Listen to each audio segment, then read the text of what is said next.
Subscribe कीजिए guide of math channel को और बेल आइकन को दबाइए ताकि मेरी लेटेस्ट वीडियो का नोटिफिकेशन आपको मिलता रहे। नमस्कार दोस्तों, स्वागत है आप लोग का मेरे YouTube चैनल में जिसका नाम है गाइड ऑफ मैथ। तो दोस्तों आज का हमारा कॉन्सेप्ट है RCM। दोस्तों रिवर्स चार्ज मैकेनिज्म बहुत ही अमेजिंग कॉन्सेप्ट है ये, और पहले आप लोग को अंडरस्टैंड करना पड़ेगा इस कॉन्सेप्ट को। जैसे ही आप लोग इस कॉन्सेप्ट को अंडरस्टैंड कर जाएंगे फिर उसके बाद ही आप लोग इसे सीख पाएंगे। तो अभी मैं पहला वीडियो बना रहा हूँ इस पर, सेकेंड वीडियो मेरा जो आएगा वो टेली प्राइम पर होगा। अभी मैं इसकी अंडरस्टैंडिंग आप लोग को दे रहा हूँ कि ये है क्या और एक्चुअली में ये लॉ कहाँ से काम करता है, किस तरह से काम करता है और ये कॉन्सेप्ट स्पेशली किस एरिया में लगता है। तो ये सारी बातें मैं इस वीडियो में आप लोग को बताऊंगा। साथ ही एक और चीज़ मैं आप लोगों से बोलना चाहूँगा कि आप इस वीडियो को तो वॉच करें ही करें। एक और वीडियो है जो मैं आपको बताना चाहूँगा, ये वीडियो आप लोग देख सकते हैं स्क्रीन पर। इस वीडियो को भी जाकर आप साथ में वॉच करें क्योंकि इस वीडियो में आपको एडजस्टमेंट सीखने को मिलेगी कि अगर आप लोग जो GST है पे करते हैं परचेज पर और सेल पर, तो उसे कैसे एडजस्ट करना है, किस तरह से GST पेमेंट निकालनी है, इसकी लायबिलिटी कैसे निकलेगी, इसका कैलकुलेशन आप लोग इसमें सीख सकते हैं इस वीडियो में। तो आप लोग जाकर ज़रूर वॉच करें इस वीडियो को और आप लोग इस वीडियो को भी अंत तक जरूर देखें ताकि आप लोग को कंप्लीट कॉन्सेप्ट समझ में आए कि RCM एक्चुअली में क्या है और आप लोग सही से काम कर पाएं। तो दोस्तों चलिए वीडियो शुरू करते हैं और आप लोगों को समझाते हैं RCM के बारे में। तो सबसे पहला कॉन्सेप्ट ये समझिए कि RCM समझाने से पहले मैं आपको बताता हूं कि नॉर्मल कॉन्सेप्ट कैसे काम करता है। एक नॉर्मल GST का कॉन्सेप्ट ऐसे काम करता है कि मान लीजिए कि आपके पास एक पार्टी है जिसका हम लोग कैलकुलेशन यहाँ पर करने वाले हैं। वो पार्टी कौन है? A। तो आप देख सकते हैं मेरी स्क्रीन पर आप लोगों को दिखाई दे रहा है एक पार्टी मेरे पास है नॉर्मल, जो कि A पार्टी है। इसका मुझे आउटपुट टैक्स और इनपुट टैक्स निकालना है। और क्योंकि आपको पता है कि GST पेबल जो लायबिलिटी आती है वो आउटपुट में से इनपुट माइनस करने के बाद आती है। इनपुट का मीन्स क्या है? इनपुट का मीन्स है कि जो परचेज पर आपने टैक्स पे किया था वो कितना है, और आउटपुट का मीन्स ये है जो सेल पर आपने टैक्स कलेक्ट किया था वो कितना है।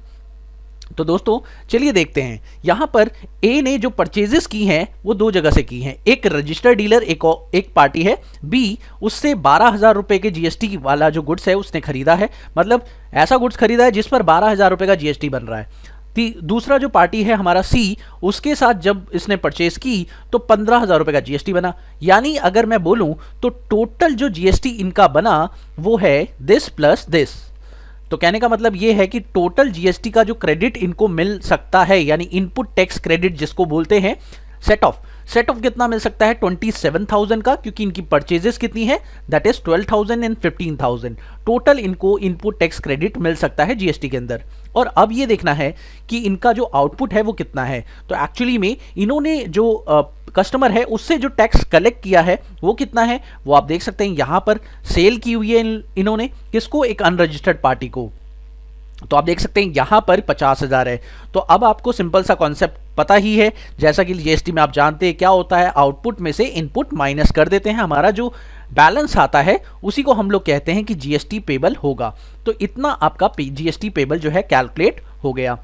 दोस्तों ये तो था एक सिंपल केस, लेकिन अगर यही केस बदलकर रिवर्स चार्ज मैकेनिज्म में हो तो क्या होगा? कॉन्सेप्ट आइए देखते हैं। तो दोस्तों सबसे पहले ये समझ लेते हैं कि रिवर्स चार्ज मैकेनिज्म एक्चुअली में क्या है। तो देखिए रिवर्स चार्ज मैकेनिज्म एक्चुअली में एक ऐसा कॉन्सेप्ट है जिसके अंदर हम लोगों को ये देखना है कि रिवर्स चार्ज मैकेनिज्म एक प्रोसेस है जहां पर पेमेंट ऑफ GST रिसीवर करता है इंस्टीड ऑफ सप्लायर। यानी सप्लायर नहीं करेगा, उस केस में रिसीवर को ही GST पे करना पड़ेगा। In this case the liability of tax payment is transferred to the recipient या रिसीवर इंस्टीड ऑफ सप्लायर। यानी जो गुड्स बेच रहा है, जो गुड्स सेल कर रहा है, उसके ऊपर लायबिलिटी फॉल नहीं होगी, यानी जो गुड्स परचेज कर रहा है लायबिलिटी उस पर फॉल होगी। तो कहने का मतलब सिंपल सा ये है। तो अगर ऐसा होता है तो उसे RCM कहते हैं, लेकिन वो RCM कुछ स्पेशल केस हैं इसके लिए, वो मैं आपको बताऊंगा कि कौन कौन से स्पेशल केस है, किस किस में RCM लगता है, तो ये भी मैं आपको बताऊंगा। पहले कॉन्सेप्ट समझ लेते हैं, ध्यान से देखिए।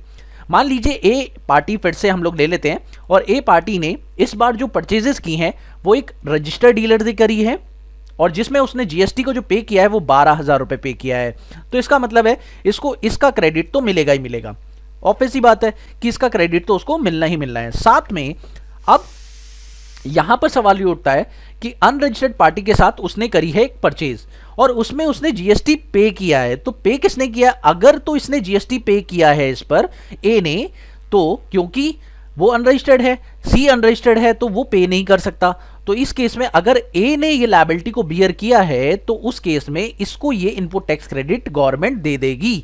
लेकिन एक बात का ध्यान रखना है आप लोगों को, जब भी गवर्नमेंट ऐसा इनपुट टैक्स क्रेडिट देती है तो इसे जीएसटी पोर्टल पे कैश क्रेडिट लेजर में दिखा देती है, यानी कैश के लेजर के अंदर डाल देती है, और ये जो क्रेडिट देती है गवर्नमेंट ये कैश में देती है। जबकि बात करें तो ये वाला जो बेनिफिट है जो हम लोग ये वाला लेते हैं, यानी जो नॉर्मल परचेजेस पे हमारे बेनिफिट्स होते हैं, उसको तो वो आईटीसी क्लेम करना तुरंत अलाउ कर देती है, या आप इस महीने लें या आप अगले महीने लें, कोई प्रॉब्लम नहीं है। लेकिन इसको ये क्या करते हैं, जो आपने रिवर्स चार्ज मैकेनिज्म के अंदर लिया है उसे कैश क्रेडिट लेजर में डाल देते हैं, तो वहां पर आपको ये दिखाई देगा जीएसटी पोर्टल पर। रिवर्स चार्ज मैकेनिज्म में अगर कोई भी पेमेंट आप करते हो तो उसका क्रेडिट आपको तभी अलाउड होगा जब आपने रिवर्स चार्ज के अंदर किसके बिहाफ पर, जो आपका परचेजर है यानी जिसने सप्लायर है उसके बिहाफ पर आपने पेमेंट कर दी तो आपको इसका क्रेडिट मिल जाएगा। तो अब ये टोटल क्रेडिट हो गया, वो इस केस में भी 27,000 का हो गया। लेकिन अगर ये पेमेंट नहीं करता, मान लीजिए जीएसटी पेमेंट इसने नहीं किया होता, तो इस केस में इसको जो क्रेडिट मिलता वो कितना मिलता, सिर्फ 12,000 का मिलता। ये क्रेडिट उसे तभी मिलेगा जब वो पे करेगा। तो एक्चुअली में उसे पे करना चाहिए, और अगर पे करता है तो उसको क्रेडिट सिंपल तरीके से मिल जाएगा। यही है एक रिवर्स चार्ज मैकेनिज्म का कॉन्सेप्ट। अगर आपको अपना क्रेडिट बढ़ाना है तो आप इसकी लायबिलिटी को खुद बियर कर लीजिए, तो आपको क्रेडिट मिल जाएगा। तो इसी को रिवर्स चार्ज मैकेनिज्म कहते हैं। दोस्तों अब मैं आपको बताना चाहूंगा कि रिवर्स चार्ज मैकेनिज्म जो है वो कहां कहां लगता है, किस किस केस में लगता है, कैसे कैसे लगता है, ये मैं आप लोगों को अब दिखाना चाहूंगा। तो दोस्तों चलते हैं। अब एक फाइल है मेरे पास जो जीएसटी पोर्टल से मैंने निकाली है। तो जीएसटी पोर्टल से अगर गुड्स की बात करें तो कुछ ऐसे गुड्स हैं जिन पर रिवर्स चार्ज मैकेनिज्म लगेगा। अगर ये गुड्स सप्लाई होते हैं तो उनमें रिवर्स चार्ज मैकेनिज्म लगना ही लगना है। जैसे कि आप देख सकते हैं यहां पर सप्लायर ऑफ गुड्स कौन है। अगर आप देखें तो रिवर्स चार्ज मैकेनिज्म के लिए आप ये फाइल ले सकते हैं मेरे से, मैं आपको ये फाइल दे दूंगा। अगर आप लोग बोलेंगे डिस्क्रिप्शन में मैं आपको ये फाइल दे दूंगा, आप लोग वहां से डाउनलोड कर सकते हैं। ये फाइल आपको जीएसटी फ्लायर चैप्टर 12 नंबर से मिल जाएगी, आप गूगल पे भी सर्च कर सकते हैं, कोई दिक्कत वाली बात नहीं है। इस फाइल में आपको साफ साफ मिलेगा कि देखिए आपको डिस्क्रिप्शन दिया है कि अगर ये गुड्स है जैसे कैशुई, नट्स और इस तरह के गुड्स है जो कि एग्रीकल्चरिस्ट, अब एग्रीकल्चरिस्ट तो एक जो फार्मर है वो थोड़ी ना जीएसटी में रजिस्टर्ड होगा, तो उसको भी जीएसटी पे करने की लायबिलिटी थोड़ी ना होगी। तो यहां पर लायबिलिटी किस पर फॉल हो जाएगी, जो गुड्स को रिसीव करने वाला है, यानी कि जो रजिस्टर्ड पर्सन है। हो सकता है कंपनी हो, कंपनी रिसीव कर रही हो, तो इस केस में क्या होगा, इस केस में जो लायबिलिटी फॉल हो जाएगी किस पर हो जाएगी, रिसिपिएंट ऑफ गुड्स पर। इसी तरीके से बीड़ी रैपर की बात करें, टेंडू लीव की बात करें, तो इस केस में जो उगाने वाला यानी फार्मर है उस पर, किसान है उस पर नहीं लायबिलिटी फॉल होगी, किस पर फॉल होगी, जो रजिस्टर्ड पर्सन है यानी जो उससे खरीद रहा है, ठीक है, गुड को रिसीव कर रहा है, उस पर लायबिलिटी फॉल हो जाएगी। इसी तरीके से टोबैको लीव देखें, उसी तरीके से सिल्क यार्न, ये जो स्पेशल केसेस हैं इन केस में जो है आपकी जो लायबिलिटी है वो सप्लायर की हो जाती है इंस्टीड ऑफ, सॉरी रिसीवर की हो जाती है इंस्टीड ऑफ सप्लायर की। तो यहाँ देखिए रॉ कॉटन है, सप्लाई ऑफ लॉटरी है, यहाँ पे भी बात की है कि स्टेट गवर्नमेंट अगर आपको इस तरह के बेनिफिट दे रही है लॉटरी की, तो आप यहाँ पर बियर करेंगे, आपको पे करना पड़ेगा क्योंकि आप रजिस्टर्ड हैं जीएसटी के अंदर, तो आपकी लायबिलिटी बनेगी, स्टेट गवर्नमेंट की नहीं बनेगी। इसी तरीके से व्हीकल है, सीज और ओल्ड व्हीकल्स यहाँ पर है, वेस्ट स्क्रैप ले जाने के लिए, तो इस केस में भी रजिस्टर्ड पर्सन की लायबिलिटी बनेगी। अब देखिए कुछ सर्विसेज भी ऐसी बताई गई हैं जहां पर रिवर्स चार्ज मैकेनिज्म लगेगा, और कौन कौन सी ऐसी सर्विसेज स्पेसिफाइड है अंडर लॉ, तो आप देख सकते हैं। तो पहली सर्विस आप देखें तो यहां पर आप लोगों को any service supplied by the person who is located in a non taxable territory, अगर कोई पर्सन नॉन टैक्सेबल टेरिटरी में रहता है और any person other than non taxable online recipient, तो इस केस में भी जो लायबिलिटी है सामने वाले पर्सन की होगी यानी रिसिपिएंट की होगी। जीटीए सर्विस, तो ये मैंने इसके ऊपर वीडियो बनाया हुआ था कंप्लीट, आप लोग उसको भी जाके वॉच कर सकते हो कि जीटीए सर्विस के अंदर मैं आपको वीडियो का लिंक जो है डिस्क्रिप्शन में दे दूंगा और साथ ही मैं आई बटन में भी दे दूंगा। इसके ऊपर भी मैंने बताया था कि जो जीटीए है, अगर जीटीए की सर्विस होती है तो उस केस में जो लायबिलिटी होती है वो सामने वाली पर्सन पे फॉल होती है, यानी जो डिलीवरी करवा रहे हैं, जो गुड्स को ट्रांसपोर्ट करवा रहे हैं उन पर फॉल होती है, जीटीए पर फॉल नहीं होती है। तो यहां पर भी कॉन्सेप्ट बना हुआ है। तो दोस्तों लीगल सर्विस अगर एडवोकेट की सर्विस दी जा रही है तो उस केस में भी रिवर्स चार्ज मैकेनिज्म बनेगा। इस तरीके से service supplied by the arbitral tribunal और बिजनेस एंटिटी भी करती है तो उस केस में भी service provided by way of sponsorship, अगर स्पॉन्सरशिप ली जाती है तो उस केस में भी आपका ये बनता है। और service supplied by central government, अगर सेंट्रल गवर्नमेंट कोई सर्विस सप्लाई करती है तो उस केस में भी रिवर्स चार्ज मैकेनिज्म बनेगा। साथ ही ये सारी चीजें आपको बताई गई हैं, जैसे रेंटिंग ऑफ मूवेबल प्रॉपर्टी, इन सभी केसेस में जो है इनको एक्सक्लूड कर दिया गया है। ध्यान से देख लीजिएगा, इन सभी चीजों को एक्सक्लूड कर दिया गया है, जैसे रेंटिंग ऑफ इमूवेबल प्रॉपर्टी, ये सारी चीजें एक्सक्लूडेड है। बाकी सभी चीजों पर रिवर्स चार्ज मैकेनिज्म फॉलो होगा। उसके अलावा आप देख सकते हैं services supplied by the director of A company, अगर डायरेक्टर या बॉडी कॉर्पोरेट किसी कंपनी को सप्लाई करता है सर्विसेज तो उस केस में भी कंपनी पर फॉलो होगी, उस डायरेक्टर पर नहीं।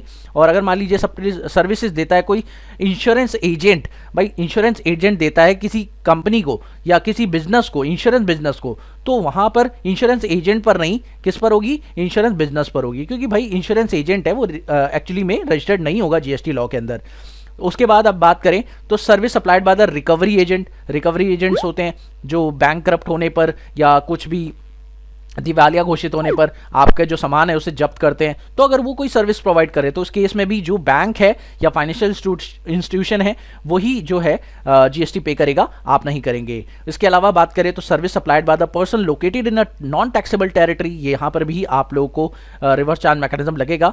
साथ ही बात करें supply of service bye a author, music composer, photographer, in case में भी क्या होगा, रिवर्स चार्ज ही लगेगा। यहां पर आपको जो है नॉर्मल केस लॉ फॉलो नहीं करना है। इसी तरीके से supply of service by the members of overseas committee to reserve bank of India, इस केस में भी जो है रिवर्स चार्ज मैकेनिज्म लगेगा। तो दोस्तों ये सारे केसेस थे जिसमें रिवर्स चार्ज मैकेनिज्म एक्चुअली में लगने वाला है और आप लोग इस कॉन्सेप्ट को सही से समझ चुके होंगे। मुझे उम्मीद है कि आप लोग का ये वीडियो सही से समझ में आया होगा। अगर आपको कोई डाउट रहता है तो आप लोग मुझे कमेंट सेक्शन में ज़रूर पूछें, और अगर आप लोगों को मेरी वीडियो पसंद आ रही है तो प्लीज़ इसे लाइक करें, शेयर करें, सब्सक्राइब करें मेरे चैनल को। Thank you so much for watching my video. Have a wonderful day दोस्तों, हैप्पी लर्निंग, बाय।